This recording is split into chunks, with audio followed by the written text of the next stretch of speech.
لا لا لا، بزاف هادشي هذا بزاف. دابا احسن مراه اللي صالحه الجواز في المغرب من ديك الناس اللي ما كيعجبهمش يخدموا وكيعجبهم يدخلوا على الهمازي، هي المراه اللي تكون مزوجه بزاف د الرجال وعندها بزاف د الولاد. لماذا؟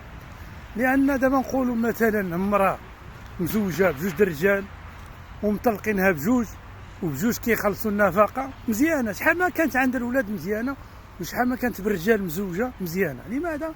لان مع الضرب ضربه، هذوك الرجال غيخدموا دائما، القدامين غيخدموا على الجدادين. دابا واحد تزوج بمراه غادي يطلقها، عاد تيتزوج بواحد اخر يبقى يخدم عليها وعلى ولادها وحتى على ولادو الا كانوا عنده. النهار اللي تقول له باي باي عاد تجيب الثالث، عاد شنو الثالث غيوليو هذوك جوج قدامين خدامين على داك الجديد. عاود هذاك الجديد ملي كتوصل له النوبه ديالو عاود كيعملوا له باي باي حبيبي صافي. الحماق هذا اصلا بزاف د الناس المغاربه على داك الدين كيمشيو يتزوجوا على داك الدين، يعني كيقول لك باش مشيش يعمل الحرام يتزوج. اما هو واحد النسبه كبيره وخصوصا في اوروبا وهذاك الناس ما مشاكل، ما كيبغوش مشاكل الرجال مسكين، فهمت؟ هذاك الدين الحاجه الوحيده اللي كتجعلوه يمشي يعمل الشراع ويمشي. اما هو لا تبقى تقول له خدم عليه تخدم هذا دخل له شيش. وهذاك الدين اصلا اللي جعلو يمشي يتزوج الا بعثتي له الدين غيجيبك 5 الدراما الكحله. هي هذيك الناس في البلاد اللي ساكنين مع والديهم، ساكن مرا كبيره وساكنه معاه وراك عارف ما كيسمحوش في والديهم. هذاك دابا شنو غيدير؟ دابا الا قدر الله هذاك الانسان توفى عند ربي، يعني هذيك المراه خصها الراجل نورمال، الراجل خصو المراه خصها الراجل نورمال حالا طيبه.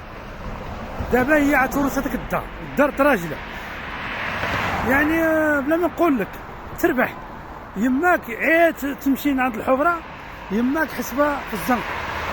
هذا الحماق. انا كمواطن مغربي كنقول غير الراي ديالي، ممكن تصيب ممكن نخيب، هذا معروف، ولكن اللي كنشوف انا الاكسبيريونس اللي عندي اش حيوقع وما ما ديوهاش بقى ندير خلط الصواب. هذه يوقع المرأة المغربية غطيح قيمتها. لماذا؟